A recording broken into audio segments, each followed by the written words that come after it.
Soy una mujer lesbiana que desde muy temprano en la vida entendió que había que luchar por los derechos que no tenía en el momento en el que reconocí que era distinta. Me dio la convicción para terminar dedicando mi vida al activismo y siento profundamente que lo que soy en la vida es activista. Yo doy clase, escribo, hago comedia, soy funcionaria pública y esa motivación inicial, esa realidad que me tocó afrontar, porque afronté la discriminación, me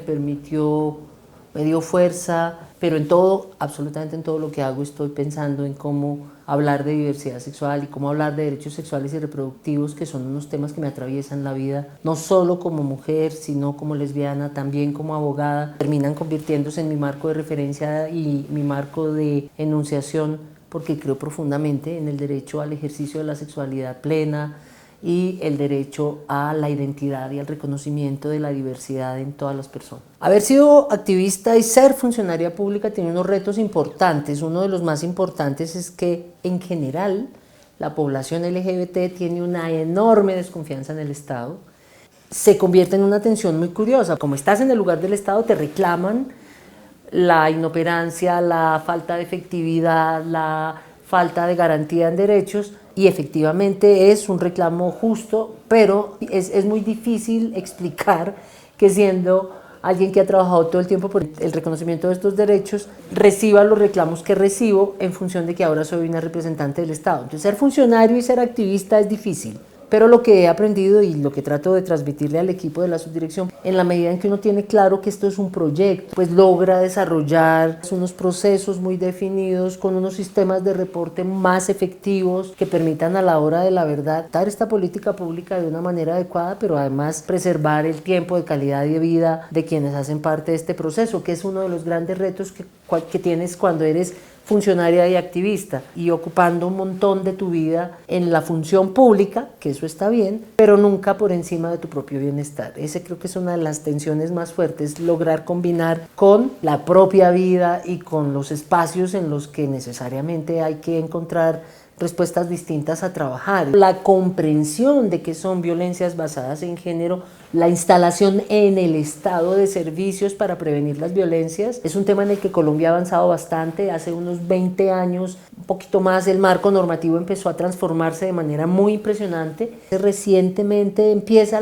una reivindicación mucho más clara sobre el género y sobre cómo hacemos que el Estado le garantice derechos a las mujeres, garantice estrategias de prevención de violencia, garantice la formación de las y los funcionarios públicos para que las violencias de género no se transformen en violencias institucionales. Ese proceso ha llevado a cambios normativos muy trascendentales en el país, como todo el marco normativo que se ha desarrollado para proteger a personas trans. Todas esas acciones el Estado colombiano las ha ido como ajustando, que todavía tiene que implementarse bien, en el que aún enfrentamos muchas resistencias culturales, pero que tenemos que reconocer que existe y que es un gran punto de partida para lograr que la igualdad se convierta no en un discurso, sino en una realidad en el país. Yo creo que para las personas migrantes en Colombia encuentran unos servicios, una capacidad instalada, vienen de países en los que no tienen ningún derecho, por revolucionario que sea. Así que cuando llegan a Colombia encuentran unas condiciones y un marco normativo mucho más garantista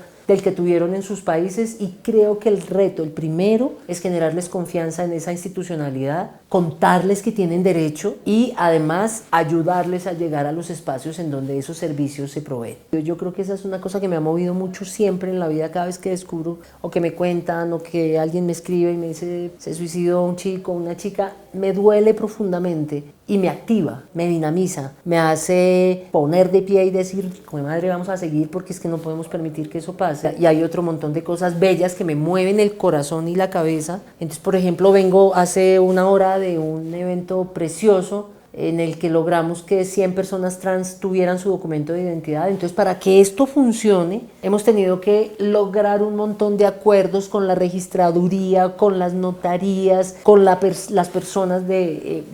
trans y no binarias que se han ido metiendo en el proceso, y poner a la academia también a conversar aquí, a la cooperación internacional que nos ha ayudado en este proceso. Son un montón de actores macro en unas realidades que se convierten muy conmovedoras. Esas son las anécdotas que me hacen llenar el corazón y seguir con la energía de seguir trabajando todos los días para reducir la exclusión de personas homosexuales, bisexuales y trans, y para que en lo que se refiere al ejercicio que hago como funcionaria pública, que se cumpla una promesa que tiene la política pública LGBTI de Bogotá, y es que en Bogotá se pueda hacer. Hemos hecho un ejercicio muy interesante con acompañamiento de la GIZ,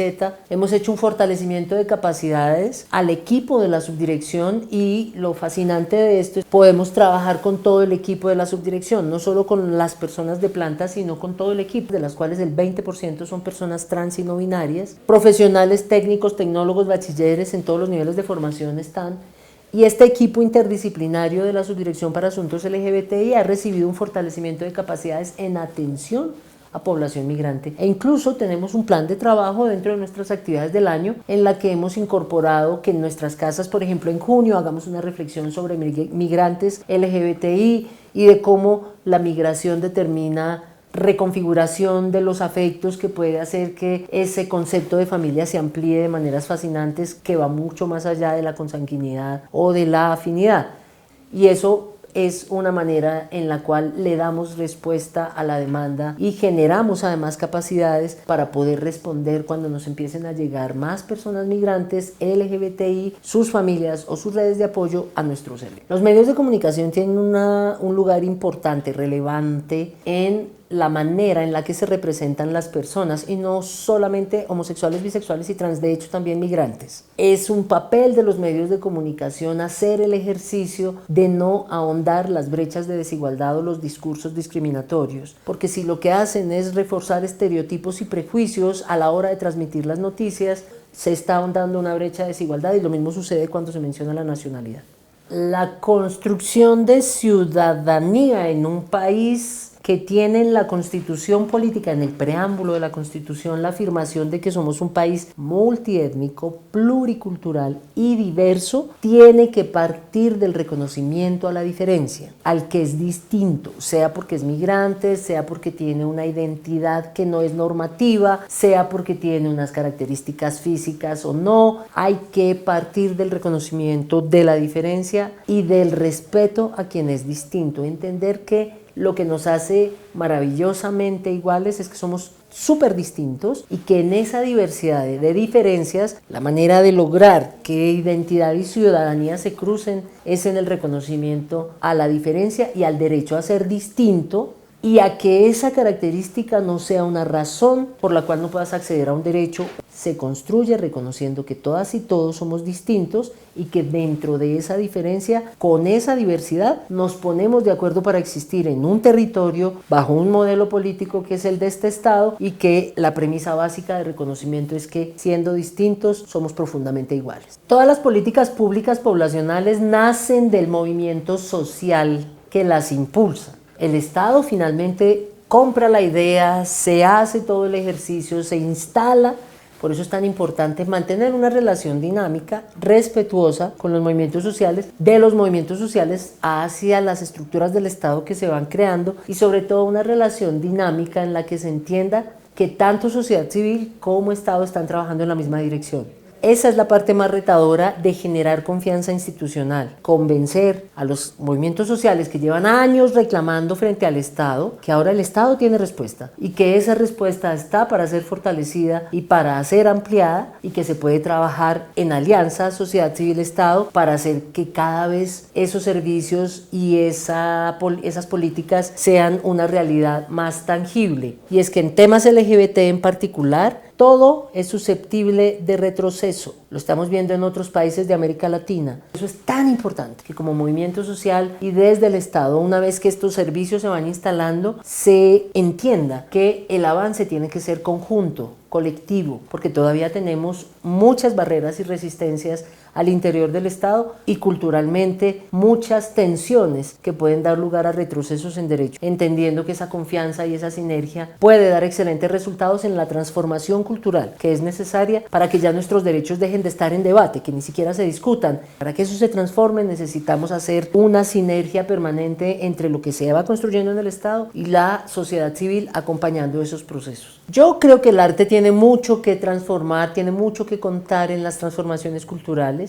Las expresiones artísticas, en la modalidad que sean, ayudan a cambiar las narrativas, a mejorar los discursos, a transmitir mensajes a personas que no necesariamente se han pensado estos temas. Y creo que desde ahí el arte tiene mucho que contar en las transformaciones culturales que logran la inclusión para quienes son distintos por la razón que sean. Nadie, absolutamente nadie, es una sola etiqueta. Yo no soy solo colombiana. El compañero que veo en la calle no es solo venezolano o francés, tampoco es solo heterosexual, yo no soy solo lesbiana, todos somos una multiplicidad de identidades y esa multiplicidad de identidades tiene que ser reconocida. Entonces la invitación es: deje de considerar que las personas son una sola identidad y entienda que los seres humanos somos complejos, que tenemos un montón de posibilidades de expresión y que reconocer esas posibilidades de expresión nos hace todavía más humanas y más humanos y nos permite vivir mejor, que finalmente ¿qué otro propósito tiene esta vida si no es dejar el mundo mejor de como lo encontramos? Y eso pasa por reconocer a los demás en todas sus diversidades.